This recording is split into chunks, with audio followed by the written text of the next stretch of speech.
You're listening to the BCTLE podcast, a resource made possible by the Beatty Center for Teaching and Learning Excellence at Taylor University. I'm your host, Timothy Berkey.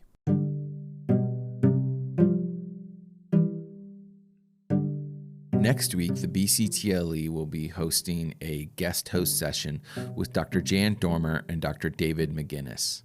The focus of this session is on meeting the needs of our international students in the classroom. In preparation for that session, I wanted to sit down and get to know some of our international students a little bit better, to learn about some of their experiences here on campus, not as representative of all international students, but as I got to know some of our international students a little bit better, I began to get a better idea of the kinds of challenges and joys and frustrations and clashes that our international students might experience in our classrooms and in our campus.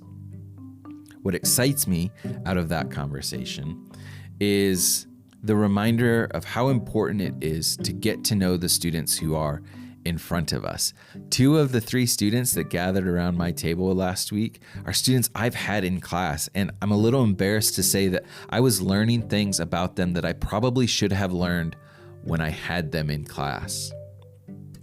Sometimes the demands of our work keep us from taking the risk to get to know our students.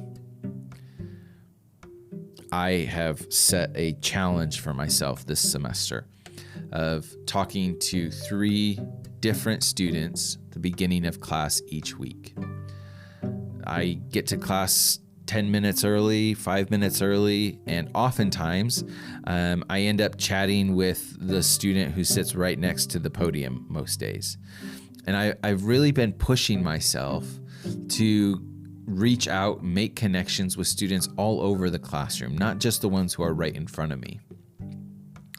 And this idea of just taking a few moments to reach out, connect, and get to know students who aren't right in front of me, I think is sort of in this same vein of getting to know students can be challenging. And at times I walk into class a minute before class starts and I just don't have time. And that's life. That's the reality.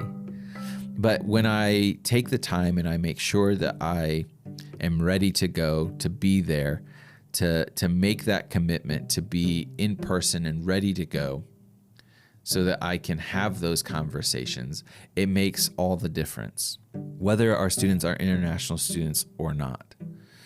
But when our students are international students, there are a set of challenges that are more unique to the kind of student who comes from such a different cultural learning experience.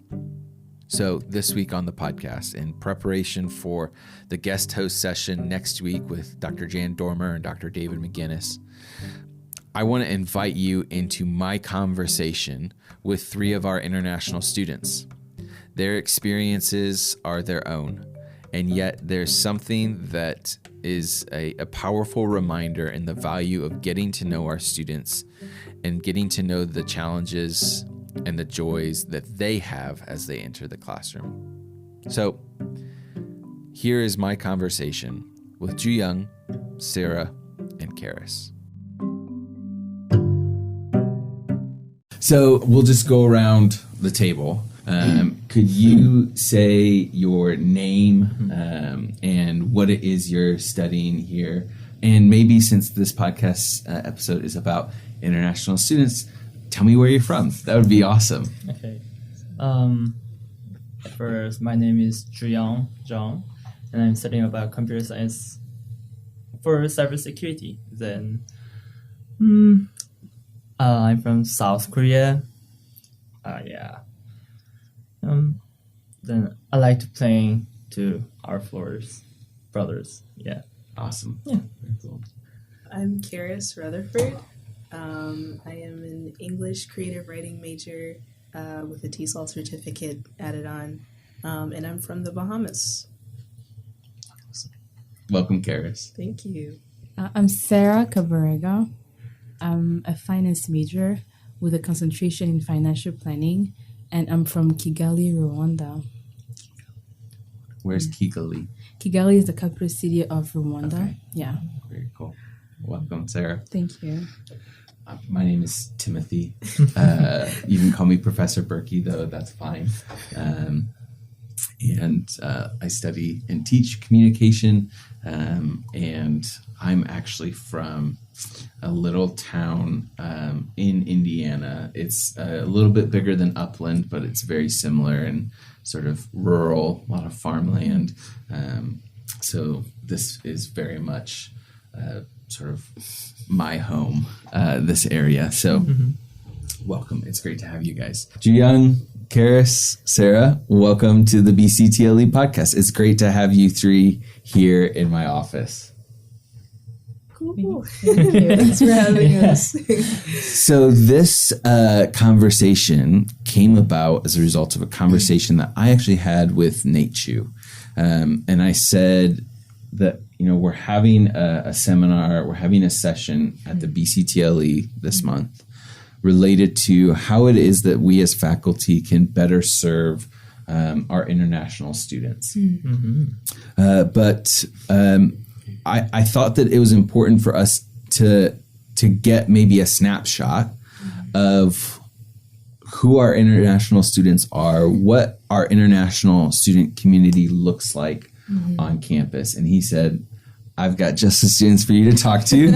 And so I'm excited to get to know you all. Some of you I know a bit, some just met, but I'd love to get to know you. And as I get to know you, our listeners get to know you a little bit too. So how did you get connected to Taylor University? And what was it that ultimately sort of brought you to campus? Juyoung, maybe we'll start with you. Okay. My high school, KWCS, stand for Korean Wells International Christian School. So they have some connection with Taylor University. So I can get the chance to come J-term. Yeah. In 2020, J-term, winter J-term. So I experienced Taylor University at the time, and I decided to come here. Yeah. In January of 2020, so right before the pandemic, you snuck in right under the wire. That's fantastic. Who was the faculty that taught that class in January? Do you remember? Yeah. Dr. Joe Hoffman. Okay. Christina Brindu. Yeah, and Dr. Jessup. Yeah. Yeah. I remember the three faculties. At That's the time. awesome. Yeah. Well, Juyoung, I'm glad that you're here. I'm glad that you stayed. That's fantastic. Thank you. So Sarah, Kharis, how about you two? What was it that ultimately drew you to Taylor? How'd you get connected to Taylor? So I had a friend here at Taylor. So I took a gap year after high school, and I had a friend who was here at Taylor, and I was looking into schools in America, in Canada, in Kenya, in different places. But my only condition for coming to America, I had to come to a Christian school because I was just thinking, I'm 18 years old. I'm going to be so far from my family. There's so many temptations, like, for young people, and they could always, like, go through wrong directions. So I was just thinking that I prefer a Christian school that will, a good environment that will impact me in a positive way.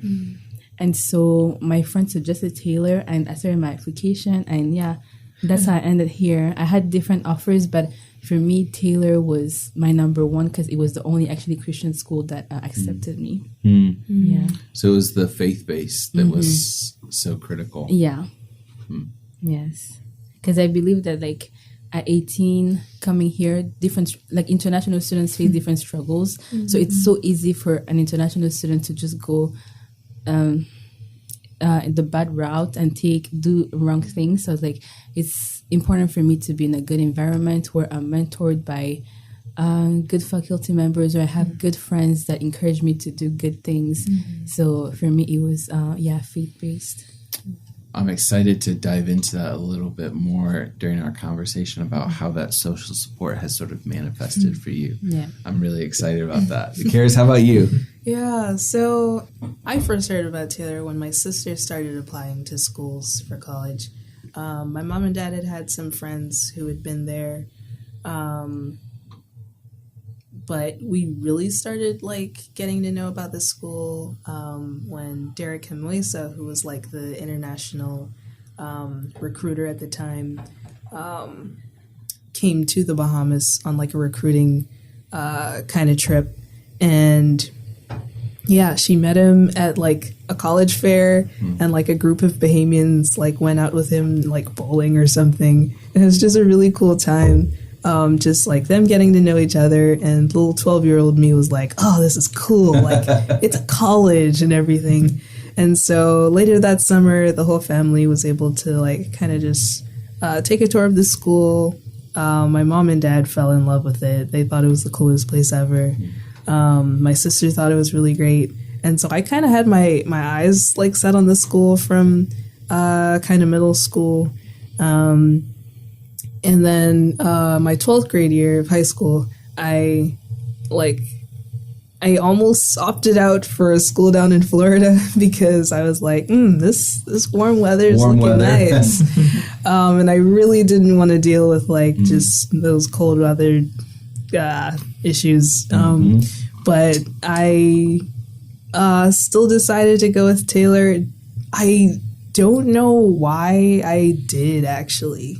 I'm not sure why I actually went with that route. All I can say is that it was God just kind of nudging me in that direction for a few minutes, a few hours to do the application or whatever. And so after the fact, I was like, I hope this was the right way to go. But I'm so glad I'm here and that I'm not down in Florida. Yeah, it's a different set of challenges being in Florida. They have to deal with all that sunny weather and warm temperatures and pools and beaches. I don't know if I could deal with all of that. So I love each of your stories, sort of the way that I sort of hear God moving in your stories, as well as some of the almost serendipity of it. Just I'm gonna apply, I'm gonna go, or I'm gonna come for a J term and I'm gonna stay. And when you came to campus, when you arrived, one of the things that students talk about all the time is the intentional community, right? That's such an important part of the Taylor experience for so many students. What was your experience like getting connected to the community here?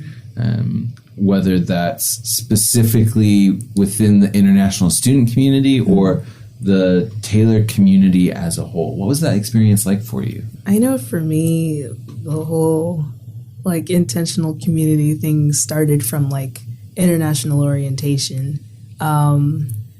That whole process, it's still just kind of is an experience that still kind of stays in my mind. I don't know, I think about it more often than I than normal, honestly. It was just, I think, a really good opportunity to see what Taylor is like a really good introduction to Taylor, but on a smaller scale. So what is international orientation? I've never heard of this. Oh, awesome. So international orientation is this week-long process of international students, missionary kids, third culture kids. They come on campus about a week before all the other freshmen come on campus. And it's just this really weird, fun time of us being put into different small groups and going through different activities together. We get into the dorms sooner, so we get used to dorm life a little sooner before the other freshmen. DC things. We're like in and out of meetings with parents, and we're getting to meet faculty and getting to meet other students, other upperclassmen. It's just this really fun time where we get like a little taste of college life, but without the added pressure of, wow, there are like 2,000 people on campus. Help, I don't know anyone. Yeah. It's a great time.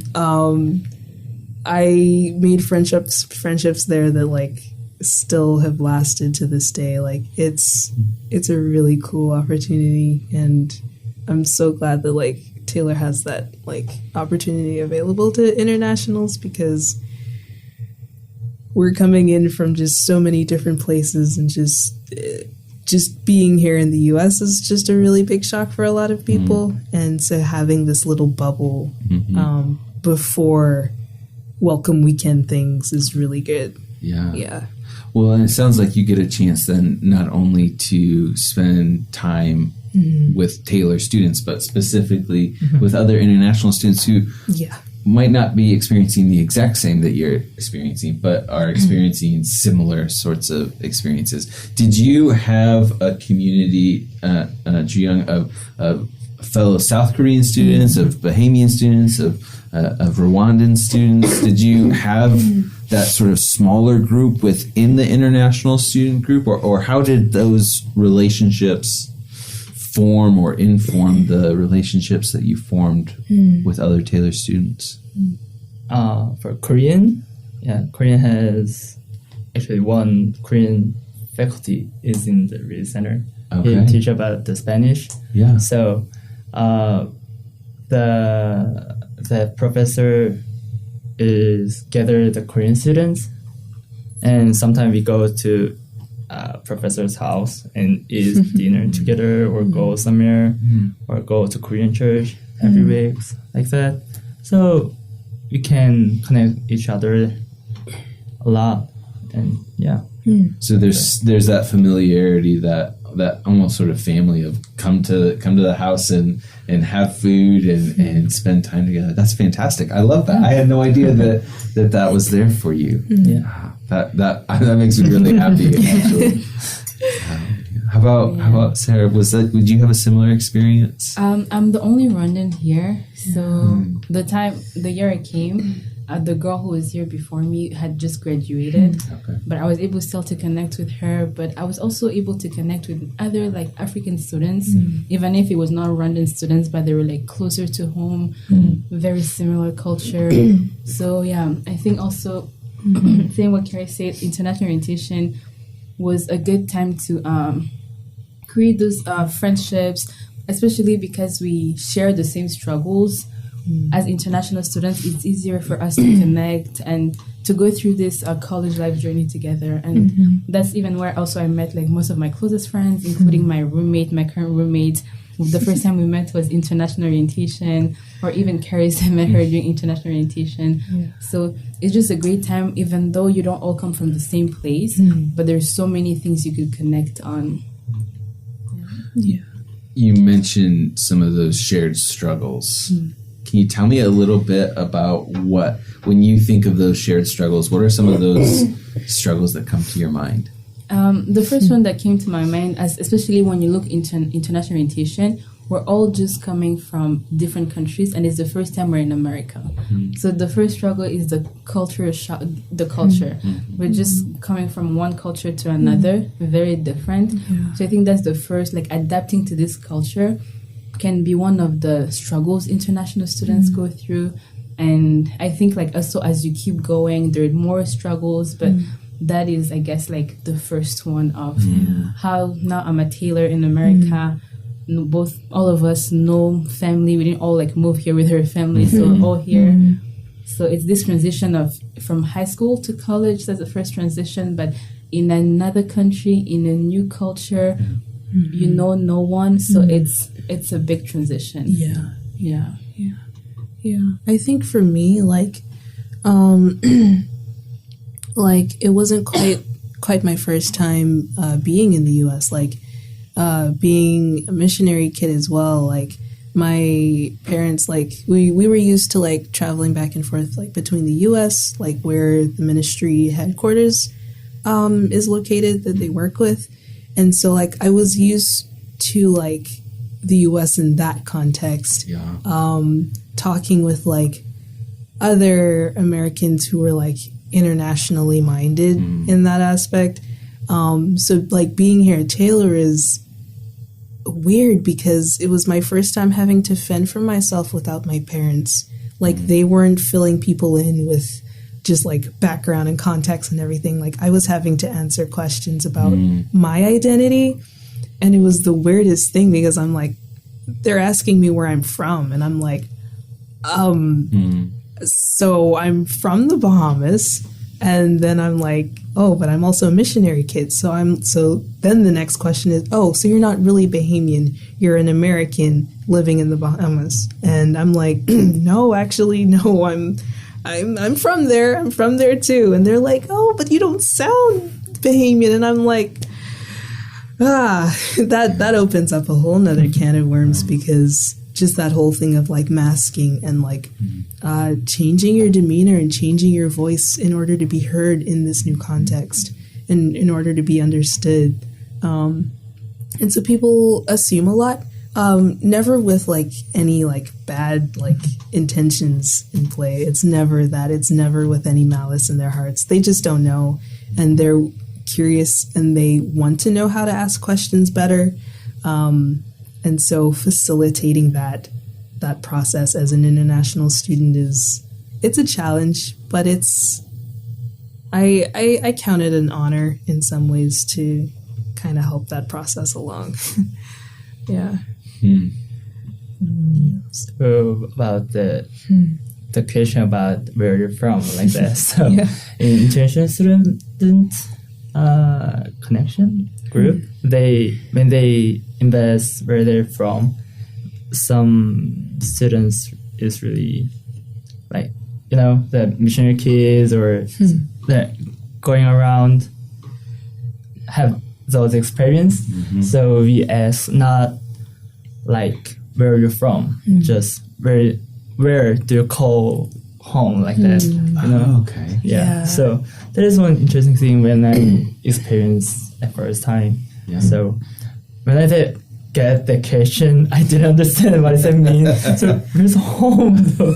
So yeah, a little bit confused at the time. So. Yeah, well, I can imagine feeling confused too by that. Well, it's where you're from has such an impact on your identity, but then there's it isn't just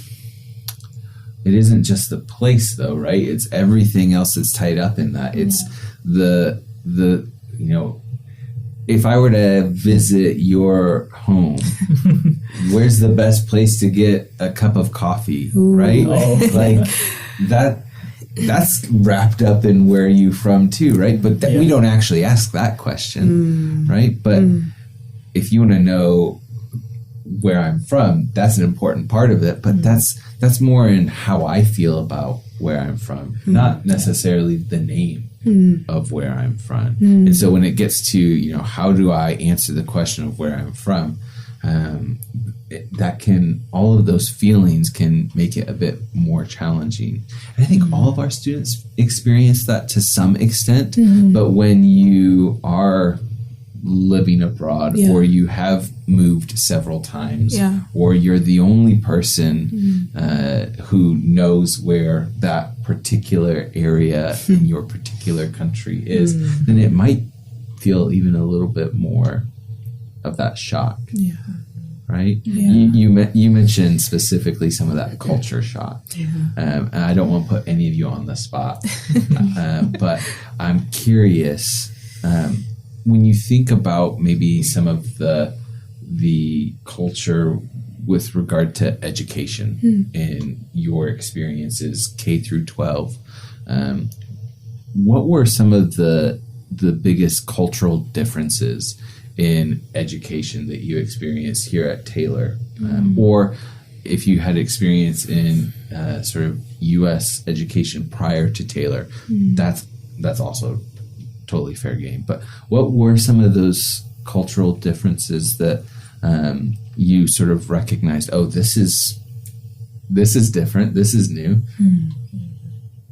I think one of them, even if it's not very I wouldn't say it's as important or helpful, but one of them that actually surprised me my freshman year is, so back home, when a professor is talking, even if they go a minute about, even if they pass time, there's this, I would call it respect of listening to them. And then when they're done, we just pack up our stuff and leave. But for me, the first day when people were just as soon as it hits 50, take the backpack, put it on and stand while the professor is still talking, I was like, but he's still talking, he should just calm down and he will finish his sentence. So for me, that was one of the biggest one. I was like, yeah, I know you have class next, but they're almost done. Just calm. So it was, for me, that was one of the biggest things, because I will never just stand when a professor is talking and especially even mentioning something important, and then I will always sit down and first let them finish and then I can move on. So I think that was one of the biggest, even if it doesn't really add anything, but for me that was a big culture shock for me to see people just going. I'm like, okay. Yeah, I for sure that one bothered me. I was like, "What? Excuse me, what are you doing?" But yeah, so that one is a big one. I think another one was just how, I don't know, how things were a lot more casual in some regards. People were bringing their Chick-fil-A lunches to class, and I'm like, whoa. Are we allowed to do that? I guess so. The professor's not stopping them, so yeah, just that, the use of phones in class. And as I kind of matriculated through different classes, I saw that some profs would kind of say no to that. They were like, yeah, no, I recognize this is kind of a distraction, no tech in the class. But yeah, I think things were just a lot more casual than I was expecting them to be. I would always hear the word lecture, when I was in middle school, high school, and I'd be like, wow, that sounds like everyone's just in straight rows and perfect lines, and everyone's sitting down just perfectly listening quietly and everything. And I get into some of my English classes and they're like, all right, circle up, we're going to talk about this essay. And I'm like, all right, that's cool. So I guess just getting used to how students' comfort in the classroom was being prioritized. So however you as a student individually found that you learned best, the prof was mostly okay with you learning that way. If that was you sitting slouched in your chair, if that was you sitting with your legs crisscross applesauce, if that was you eating lunch during the lecture, whatever the individual student needed to do to learn most comfortably, the professors are mostly okay with that, and that was really interesting to see. Yeah, very interesting. I thought similar things I don't experience about Korean university though, but you cross the leg in class in front of the professor and eating some food in class that is really give me fresh idea. yeah, because in Korea there's nothing you can do like that. So other way. Anyway, I thought the cultural difference, Korean really like to do everything by quickly, fast. Okay. Yeah. So sometimes Korean get stressed by slow.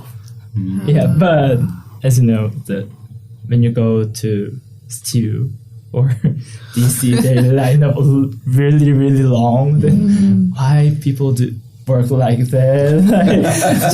just getting more people and just do it that quickly. Then something like that.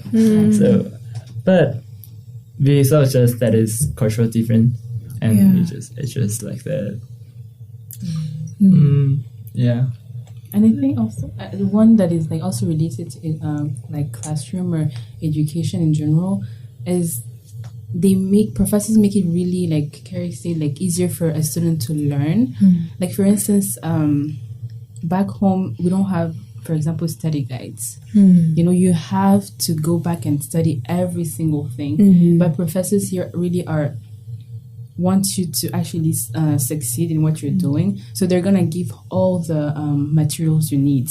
Whereas back home, it was a matter of, okay, they're going to give you the information you need, but the rest you have to find for yourself. If you're studying for a test, if it's 10 chapters, read all the 10 chapters. You don't know what's coming on the test. But here it's more of like, oh, okay, so we will be testing maybe on this, giving hints here and there, which for me was like, oh, this is amazing. Because in high school, I had to study, if it was a test, I had to study the whole textbook because I didn't know what was coming for me. But here I'm more like, okay, chapter 2, don't read chapter 3. Okay, I'm on. So it was, when I got here, I was like, wow, so I have a study guide. Oh, so I have this. It's like so many things, whereas we're very limited back home, and you just have to know everything, and that's it. Yeah, for sure. Well, what I'm hearing is that it isn't just, you know, when you're in the classroom that the way that faculty and the students interact is different, but it's also, you find it in other places on campus as well, and maybe even the tools of teaching or the tools of learning and studying, that those represent some cultural differences too. Do you find that you are just expected to adapt to the culture, or do you feel that there are spaces where you can sort of coexist your cultural value or how you sort of experience studying or education or eating at the DC? Do you find that you're sort of invited to coexist culturally, or do you find that you sort of are expected to just switch, adapt? Does my question make sense? Yes. Yeah. I think for me, as a business major, with all my business classes, I have felt forced to adapt, especially when it comes, because most of the business classes are case study based, or the vocab sometimes can be very, let's say they're talking about a case study on Chick-fil-A. Coming from Rwanda, this is my first time people were saying Chick-fil-A, and I'm like, what is Chick-fil-A? Like, I have no clue. But then people, it's so easy for them to like contribute to discussions because they know what the professor is talking about. Or most case studies are more like on American companies and all this, so people already know about these companies, and I'm in class feel like, okay, you know, I have to figure out what are they talking about. And so this, I think, has been kind of like, at first I thought it was a struggle, but then now I'm like, more maybe it's an opportunity to learn. Since now I'm in America, like I should learn. Since I decided to come like in an American university, I should be learning more about these companies and putting in more extra work in order to be able to contribute to these class discussions. But yeah, so I felt like really like I need to adapt as much or even quickly, because if I don't, I might be left out because I have no clue. People have sometimes already like some type of knowledge. Whereas me, I'm like, oh, what is that word they just said? And I have to type it out, and I'm like, oh, it's a company here, or it's a fast food thing, or it's an investment thing, where me, I had no clue what it was. Because growing up, I didn't know about all this. So coming here, I just have to be like, okay, sometimes I write down like 10 words, and I'm like, okay, after class, I'm going to check, oh, this is a company in India. Oh, this is the biggest thing in America. Oh, this is this in America. And I'm like, okay, now I know what they're talking about. So you're not just having to learn the material. You're also having to learn all of the background in order to engage. I'm going to be honest. You explaining that just now is the first time I have ever thought about that need that an international student might have of if I assign a case study, because I use case studies sometimes in my classes, I don't know that I've ever considered how much of the subtext of the article or the case is knowledge that I have as a result of my upbringing or my exposure. That's wow, I hadn't thought of that before, Sarah. I can also give an example. I don't remember which class it was. Let's say they're saying, oh, how do we market better this company? And they say, okay, like, how can Five Guys increase their customers? And so get in groups and find ideas. So in my head, I'm like, okay, so I have never been to Five Guys. I don't know what is Five Guys, so I cannot. Oh, the restaurant, Five Guys. Okay, Oh my gosh. So that could be an example of how like it can be very like, I want to do this, but I don't know what we're talking about here. Like I've never been there. I've never been a customer there, so I can even contribute in that way of like, if my professor asks a question, because I haven't had that experience that most students in my class have had because they grew up here, going there sometimes, but me, I don't even know it's a fast food. Yeah. So true. Oh my gosh. Yeah. Yeah. I think, Sarah, amen to everything. That is, yeah. And I think for the most part, it's something that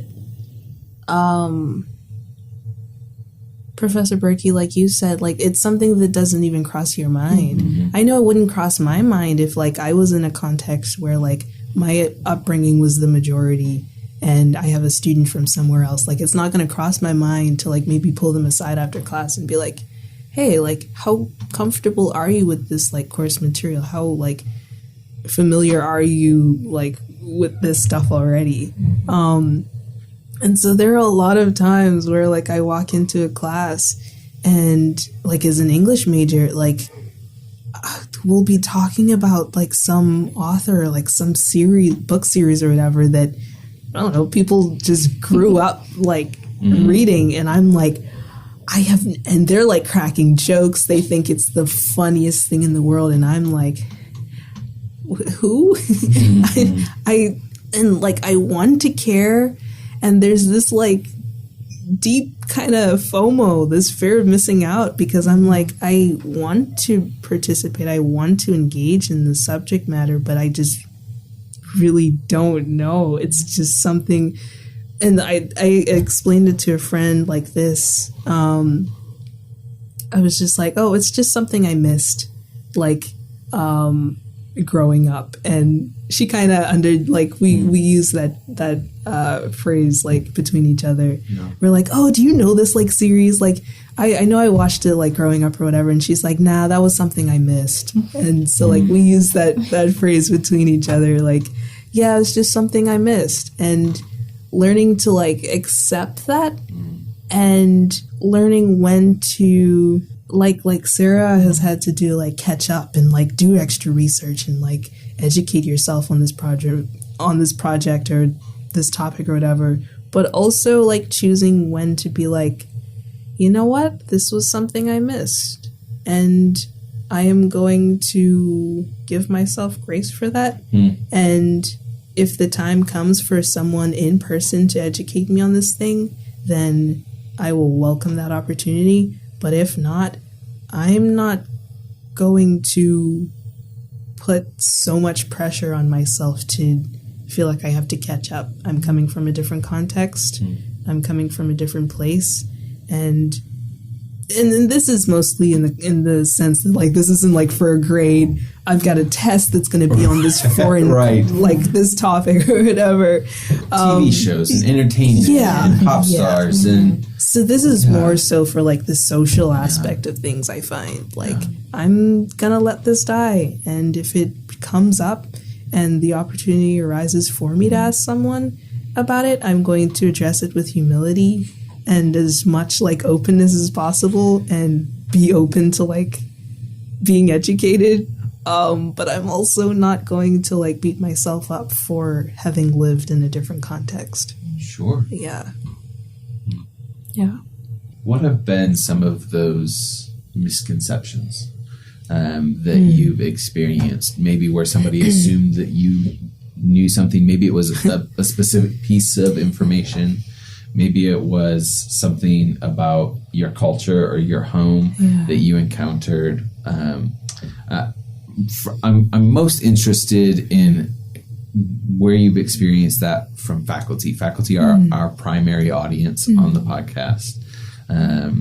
So I'm most curious about where you've experienced some of those misconceptions, maybe in the classroom or maybe in interactions with faculty after class or in the halls or in the DC. What have been some of those misconceptions? I think one that comes to mind is when I had a conversation with Maribel. She was trying to differentiate student of color with African Americans, because I think when there was a lot of things happening last year, a lot of faculty members were kind enough to send emails to their students, or like emails to student of color saying, hey, I'm praying for you, I'm doing this, and just know I'm keeping you in my prayers. But then we were talking how, like, sometimes because of different upbringings, even if I'm a student of color, I grew up in Rwanda, so the struggles of African Americans, I completely do not understand them. And so there's sometimes this misconception of a professor trying to, in a class, which they should be kind about, like, these types of topics, but they're like, so if we talk about this type of topic, they're trying so much effort, but they don't know that me on my side, because I grew up in Rwanda, I grew up there, like, I'm not really emotionally affected by it, you know? And yeah, we were just trying to say that, like, being an international, it's a complete different struggle, because I don't go through as many struggles here because I'm a student of color. It's more because I'm an international student. Yeah, and there is this misconception of, like, oh, she's a student of color, so she's probably feeling this way right now. Because of all that is going on in America, she's probably feeling this way right now, where I'm not feeling anything at all. I'm just reading the news and I'm like, oh, this is happening, but I'm not, like, emotionally attached to it, so it's just something else on the news that is happening. Yeah. So I think that's, like, one of the biggest misconceptions. I can see that. If I can speak to that for just a moment, it sort of goes back to something that you mentioned, Kharis, with the struggle of, faculty pulling you aside and saying, so how are you doing with this? I think that in addition to wanting to be kind, to show compassion, to be, to demonstrate care, I think there's also a desire not to embarrass or a desire not to essentialize, to sort of reduce any student to one aspect of their identity, especially something that's part of their identity that's so visible. And so, should I send this email to Sarah? Would Sarah care? I want Sarah to know that I care, but I also don't want her to feel like I'm singling her out. That, I can tell you personally, I ask those questions round and round and round in my head. And I usually err on the side of, I'm willing to be misunderstood. I just want you to know I care. But on the same hand, I would feel absolutely gutted if I pulled a student aside and said, how are you doing? Is this making sense? And the student felt that I had maybe belittled, their education that they received in their home. Because I don't want to do that at all. It's this balance of how do I honor you, my student, while also having sometimes uncomfortable conversations that would be uncomfortable if we shared every single part of our identity. It would be uncomfortable.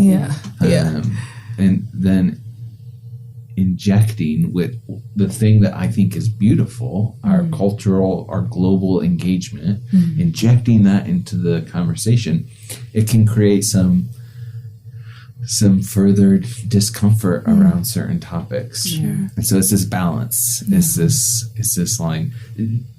Can you think of any misconceptions that you've experienced from faculty about your experiences or about your level of education or the things that matter? I don't know how much this is like a misconception, and I think this one is like less less a misconception and more so just like we've talked a little bit about already, just like professors wanting so badly to make sure that like they are being sensitive. I think the misconception could probably be that we international students, MKs, TCKs, are actually more sensitive than we actually are. Like sometimes like in their efforts to just dot all the I's and cross all the T's and make sure that they're just being so perfect to their international students, sometimes it can make communication more stilted and awkward than it needs to be. We're tough, we're resilient, like we're probably not going to see a question or anything as being like an attack on our identity. If it's asked in kindness, if it's asked in love, yeah, we're open to answering questions and things like that. So I guess I would just encourage like faculty, staff to just not feel so uncomfortable about asking the hard questions, to not create like any more discomfort than is necessary when asking some of these questions. We're gonna answer it to the best of our ability, but it also doesn't need to be like too much of an awkward process, I think. Yeah, but there also comes a point where like asking something in a certain context is kind of off-putting. Yeah. Like I remember there was a time I was asked in the middle of class. It was kind of everyone was kind of working in pockets in different groups, and the prof kind of walks down from the front of the class and comes over to me and asks me to talk a little bit about my experience, like as a person of my color. We were talking about a certain topic that had to deal with like skin and like just the chemistry behind certain makeup things. And she asked me to share in class because I was the only person in this class of like maybe 50 students who was this skin color. And in that way, I would usually like appreciate someone just being frank and coming up to me and asking a question. But then she wanted me to like give an answer in class and kind of represent like a whole race of billions of people and like just represent that whole like everything that embodies in this class setting. And that was stressful and awkward, and I was like, oh, this is just weird because you want me to represent so many different people in my one little body from my one little perspective. And so I think that was kind of just a lot of unnecessary pressure. So I would say, like, ask questions and be frank about it, be friendly about it, but also watch the context that you do that in, because there's just a time and place for questions. There's a time and place for certain questions. And I think being conscious of that is really important. Yeah. Well, I want to end on one final question. I think I could talk to you 3 to 4 hours. This has been probably the fastest hour of my week. Oh my gosh. But what's one thing that a faculty member could do that would be meaningful to you to get to know you, to build a relationship, to start to make a connection? What's something, maybe it's you're thinking about something that a faculty member has done before that was really meaningful, or maybe you're just waiting for a faculty member to ask me this question or do this or say this. what's one thing that a faculty member could do to make that connection or start to build that relationship? And I'm not asking you to speak on behalf of international students. I'm genuinely asking Sarah, Kharis, Juyoung, what's something that a faculty member could do for you? I could go first. I think for me, it has been important for a faculty member to know who you are. And when I say who you are, you don't have to know my whole family history, my whatever. Just knowing me as Sarah, and she's an international student from Rwanda. I think for me, that's even enough to know. Because at least you know, like, enough in the case where if I was to come to you with a certain type of question, you'll connect, you'll understand that, okay, yeah, she probably does not get it because this, and this, and this. So getting to know your students. I remember one professor one day, like, he knew I was from Rwanda and everything, and he was just passing, we were in class, and he just passed by and said, oh, Sarah, I read this on the news about Rwanda, and I was like, wow, like, he read the news and he remembered he had a student from Rwanda in class. And for me, like, I felt really comfortable to be like, oh, I could go to this professor because they know me, like, they know they have that student in their class. And for me, that really was, that was like, okay, this, I really like this professor. And also I think maybe, I know, like, mistakes can happen, but maybe avoiding, like, the assumptions that everyone knows what you're talking about. Let's say you talk about this specific thing, maybe asking, oh, is there anyone who's not familiar with this in this class? Because it can be intimidating. You're in a class of 30 students and the professor goes on talking about this thing that everyone understands, and raising your hand and be like, actually, I have no clue what you're talking about. It can be pretty intimidating. It has happened to me in class so many times, and the professor probably will have to be like, oh, does anyone not understand anything? And I'll be so embarrassed to raise my hand. And then after class, I'll go and be like, actually, like, I didn't know what you were talking about. But then maybe giving a brief context, even if sometimes, like, I don't know, like, sometimes you might think repeating something is not good. But sometimes, even if you repeat and most of the students know, maybe that one student will be like, okay, I'm glad he gave a brief context before mentioning this thing.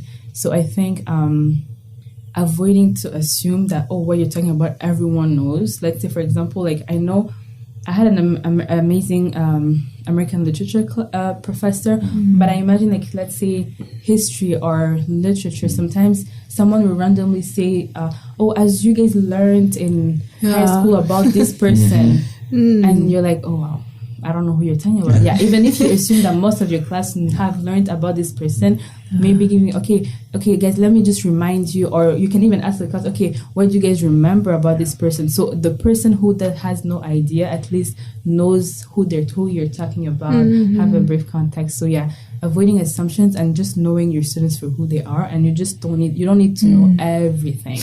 It's fine if you know their name and where they're from, and just acknowledge that person and who they are in the class. For sure. I really agree. Yeah. Sometimes the first semester I did foundation class, but I didn't get any. At the time, I don't get English a lot, so I missed a lot of professors said the assignment or doing. How can I do the assignment? But at the time I don't have any friendly friends. A lot of friendly friends, so I don't know how to do that assignment.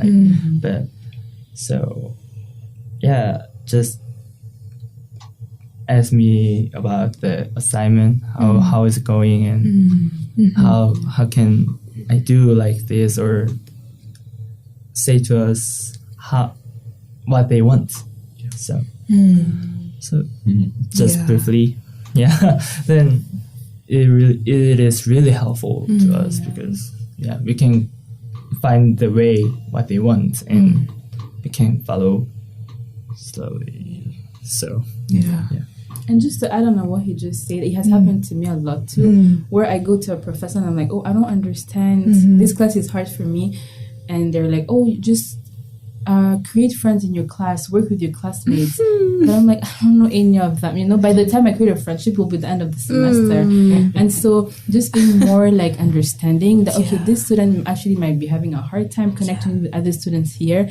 And connecting them with other people they could work with instead of just letting them, oh no, you can work with your other classmates, where sometimes it can be challenging because it's not that easy to just go and be like, oh, hey, can you work together? Like, that person doesn't know you either.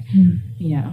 It's not just the social aspect that you're working to overcome. It might be a language barrier. It might be a cultural barrier. It isn't as simple as just go talk to someone. Yeah, absolutely. So, Kharis, how about you? What's one thing that a faculty member could do to connect with you, to build that relationship with you? Oh my gosh.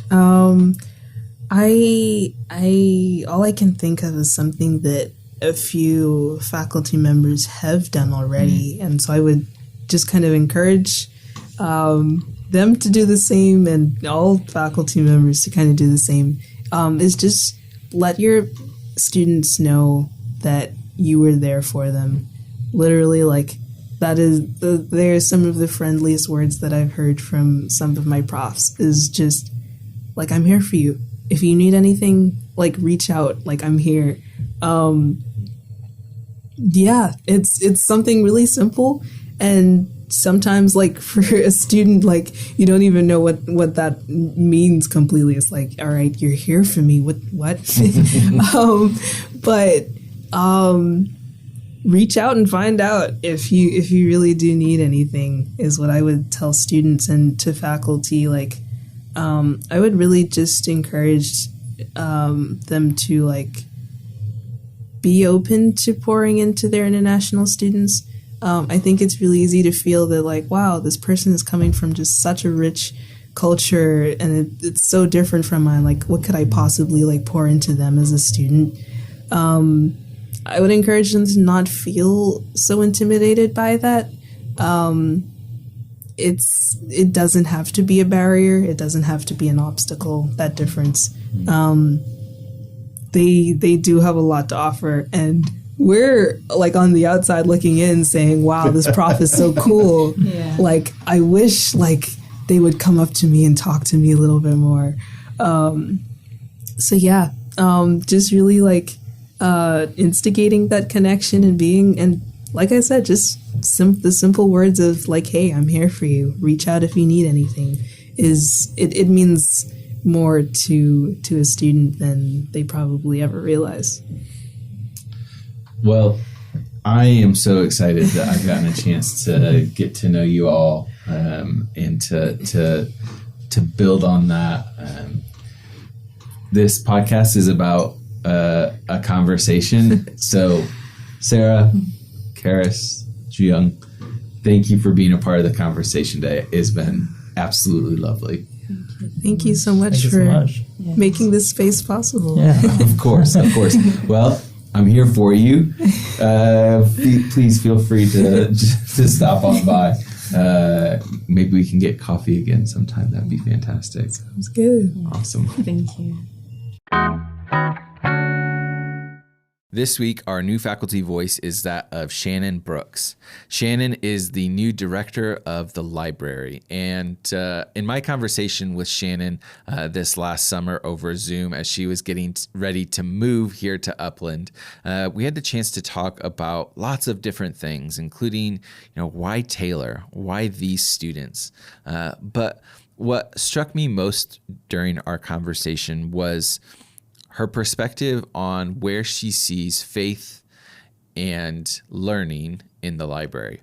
So here is a little bit of that conversation with Shannon on faith integration in the library. I'd encourage you to reach out to her, drop by the library, and welcome Shannon to our campus.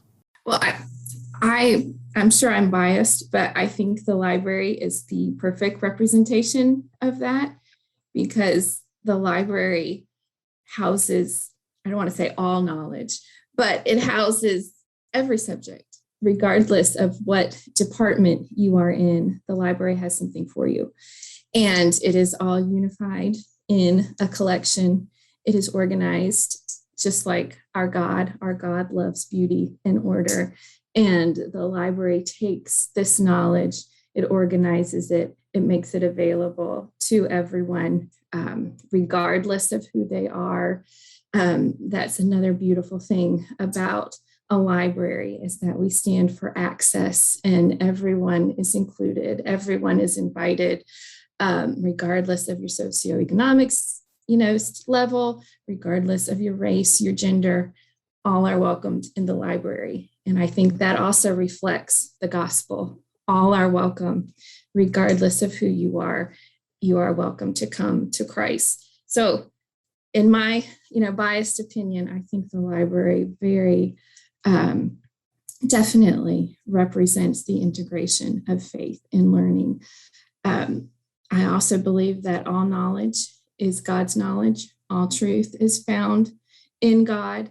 And so when you come to the library and you seek knowledge and you look for information, you're seeking God. And so the librarians are there to assist you on that journey as you seek for information, as you seek ultimately, hopefully, for truth. And then the librarians are there to assist you on that journey, even as if you were on a faith journey. There are those there who assist you and support you. And so I kind of see the library as a picture of that journey as a student progresses through their time at a university. The library is there at the very beginning, and then we help them as they acquire skills, they acquire knowledge, and then as they graduate, and they hopefully we've instilled in them a love for knowledge, a desire to continue to learn. So that's kind of how I see those two things coming together.